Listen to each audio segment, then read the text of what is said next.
स्वाध्याय कक्षा 10वीं हिंदी पाठ 9वां रीढ़ की हड्डी। लेखनीय।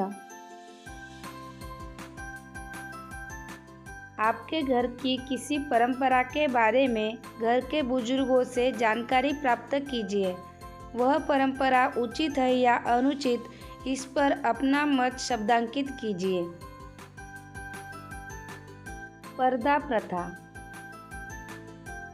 मैंने अपने घर में बुजुर्गों से एक परंपरा के बारे में जानकारी प्राप्त की और वह परंपरा थी पर्दा प्रथा। हमारे घर में पर्दा प्रथा का बहुत चलन था। घर की बहू को अपने ससुर व जेठ से पर्दा करना ही पड़ता था। इसके अलावा बाहर से कोई व्यक्ति आता तो उसके सामने पर्दा करना पड़ता था। मुझे यह प्रथा बड़ी अजीब सी लगी। अपने घर के सदस्यों से अपना मुंह क्यों छुपाना।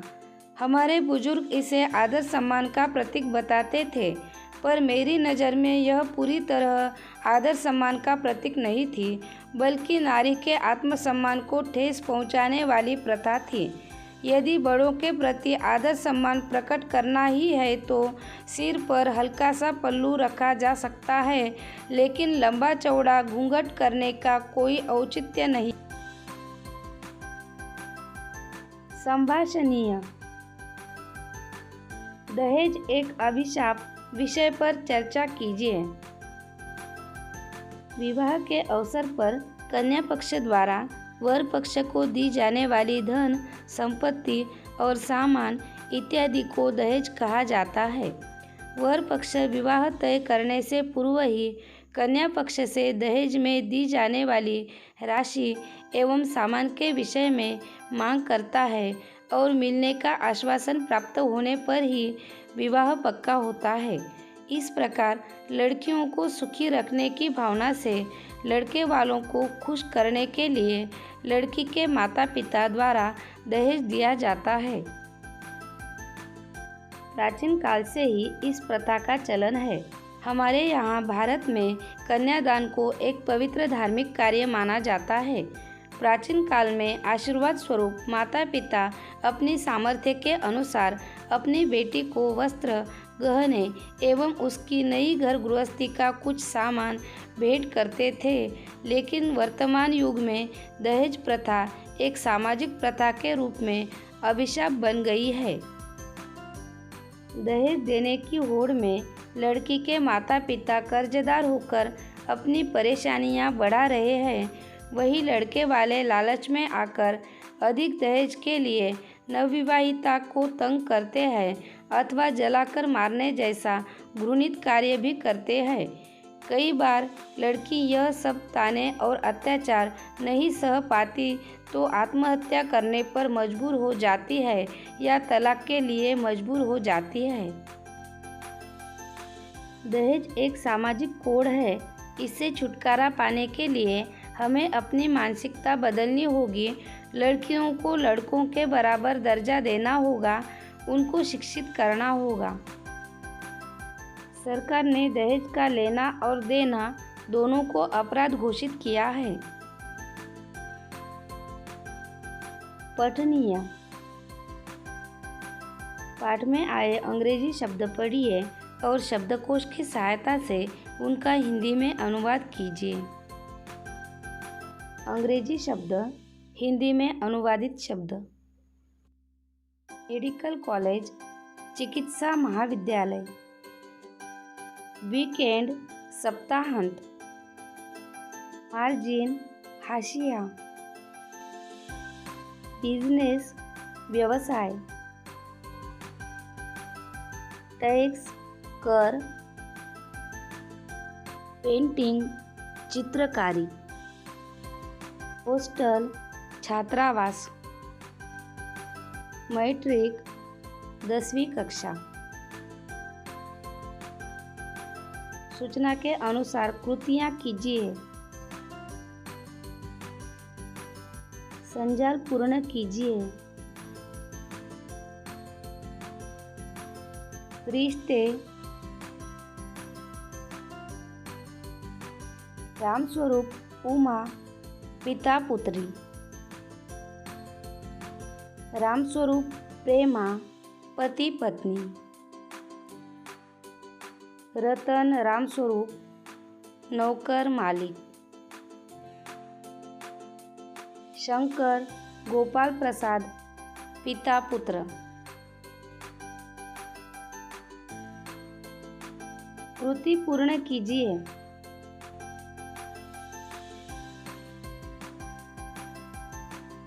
व्यावसायिक शिक्षा के नाम।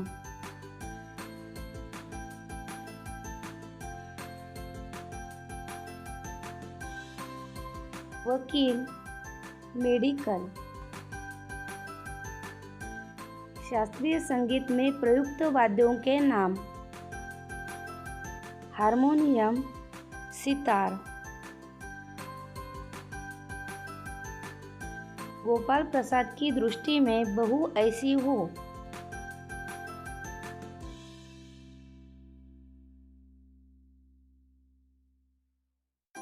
खूबसूरत हो, सिलाई पुराई जानती हो, अधिक पढ़ी लिखी न हो, चश्मा न पहनती हो। कारण लिखिए। बाप बेटे चौंक उठे। उन्होंने उमा के चेहरे पर सुनहरी रिम वाला चश्मा देखा। उमा को चश्मा लगा। पिछले महीने उमा की आंखें दुखने लगी थी। रामस्वरूप ने हारमोनियम उठाकर लाने को कहा। रामस्वरूप, गोपाल प्रसाद और शंकर को दिखाना चाहते थे कि उनकी लड़की हारमोनियम बजाना जानती है। उमा को गुस्सा आया।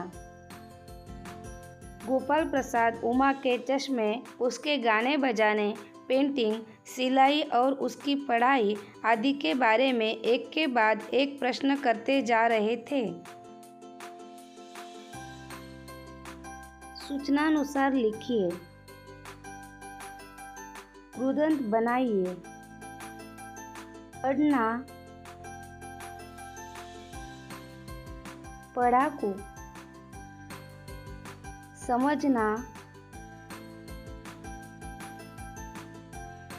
समझदार। सीना, सीने वाला। चाहना, चाहत। शब्द युग्म पूर्ण कीजिए। पढ़े, पढ़े लिखे। सभा, सभा सोसाइटी। पेंटिंग, पेंटिंग वेंटिंग। सीधा, सीधा साधा। अभिव्यक्ति, सुनी पढ़ी अंधविश्वास की किसी घटना में निहित आधारहीनता और अवैज्ञानिकता का विश्लेषण करके लिखिए। मैं बहुत समय के बाद गांव गई थी। मैंने वहां पर देखा कि सभी लोग सुनी पढ़ी अंधविश्वास जैसी बातों पर बहुत विश्वास करते हैं। वहां पर लोग दिनों के हिसाब से कार्य करते हैं। जैसे मंगलवार को यह कार्य नहीं करना है, इस दिन यह खाना नहीं खाना है, घर की महिलाएं घर बाहर नहीं जा सकती है। गांव में लड़कियों के लिए अलग नियम बनाए जाते हैं। मैंने उन लोगों को समझाने का प्रयास किया, साधु बाबा के पास जाना, हवन करवाना और आधारहीनता और अवैज्ञानिकता जैसे कार्य करना यह गलत है। यह एक तरह से समय और पैसे की बर्बादी है। यह सब गलत कार्य करने से जीवन नहीं जिया जाता है। जीवन जीने के लिए शिक्षा बहुत जरूरी है। शिक्षित व्यक्ति कभी भी आधारहीनता और अवैज्ञानिकता वाले कार्य नहीं करता। जिन कार्यों का कोई आधार नहीं होता है वह उस कार्यों पर समय बर्बाद नहीं करता है। शिक्षा और बदलाव ही आधारहीनता और अवैज्ञानिकता वाले कार्यों से पीछा छोड़ सकते हैं। लोगों को समझना होगा, इन बातों पर समय बर्बाद करना बहुत गलत है। भाषा बिंदु।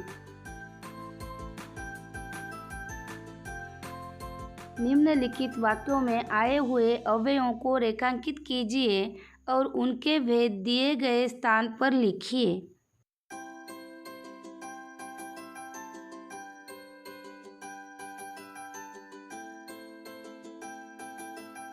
वाक्य अव्यय भेद। गाय को घर के सामने खूंटे से बांधा। के सामने संबंध बोधक अव्यय। वह उठा और घर चला गया। और समुच्चय बोधक अव्यय। अरे गौशाला यहाँ से 2 किलोमीटर दूर है। अरे विस्मयादि बोधक अव्यय। वह भारी कदमों से आगे बढ़ने लगा।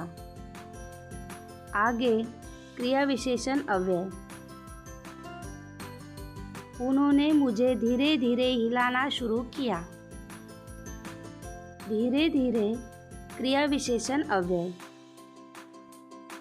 मुझे लगा कि आज फिर कोई दुर्घटना होगी।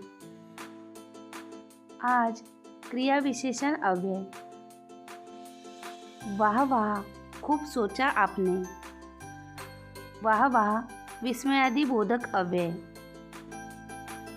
चाची माँ के पास चली गई। के पास संबंध सूचक अव्यय।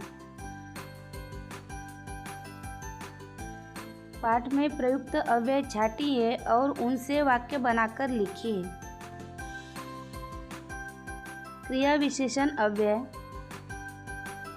धीरे धीरे, जल्दी। वाक्य धीरे धीरे बारिश होने लगी। तुम जल्दी से घर आओ। संबंध सूचक अव्यय। के पास, के साथ। वाक्य पेड़ नदी के पास है। मैं मेरी माँ के साथ गाँव गई। समुच्चय बोधक अव्यय की और। वाक्य टीचर ने कहा था कि आज पूरी पढ़ाई करो। मैं और मेरी सहेली पढ़ाई करने बैठे। विस्मयादि बोधक अव्यय। ओ, हैं। वाक्य पेड़ नदी के पास है। हैं, आइए विराजिए।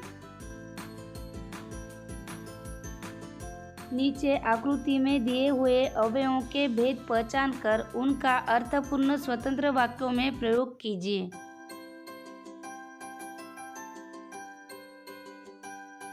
अव्यय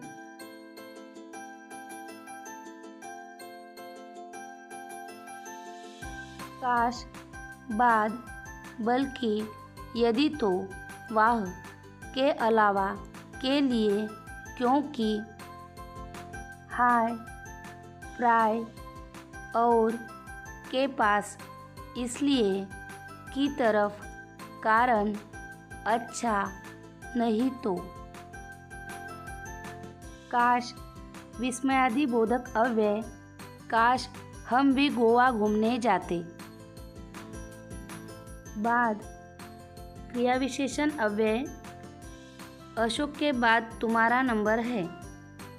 बल्कि समुच्चय बोधक अव्यय। सुमित 8वीं नहीं बल्कि 9वीं कक्षा में है। यदि तो संबंध बोधक अव्यय। यदि हम मेहनत करेंगे तो सफलता मिलेगी। वाह विस्मयादि बोधक अव्यय। वाह क्या बात है। के अलावा संबंध बोधक अव्यय। अजय के अलावा सभी को किताबें मिली। के लिए संबंध बोधक अव्यय। मैं किताबें लाने के लिए दुकान गई, क्योंकि समुच्चय बोधक अव्यय वह आगे की पढ़ाई कर न सका क्योंकि उसके पास उतने पैसे नहीं थे। हाय विस्मयादि बोधक अव्यय हाय बेचारे रामू का सिर चकरा गया। प्राय क्रिया विशेषण अव्यय वह प्राय विद्यालय समय पर नहीं आता। और समुच्चय बोधक अव्यय बादल गरजते हैं और बारिश होती है। के पास संबंध बोधक अव्यय मीना के पास हिंदी की किताब है, इसलिए समुच्चय बोधक अव्यय बारिश हो रही थी इसलिए मैं बाहर खेलने नहीं गई। की तरफ संबंध बोधक अव्यय आयशा स्कूल की तरफ भागी। कारण क्रिया विशेषण अव्यय बारिश के कारण मैं स्कूल नहीं गई। अच्छा विस्मयादि बोधक अव्यय अच्छा तुमने भी खेल में भाग लिया। नहीं तो समुच्चय बोधक अव्यय तुम यहाँ आओ, नहीं तो मैं तुम्हारे घर आऊँगी।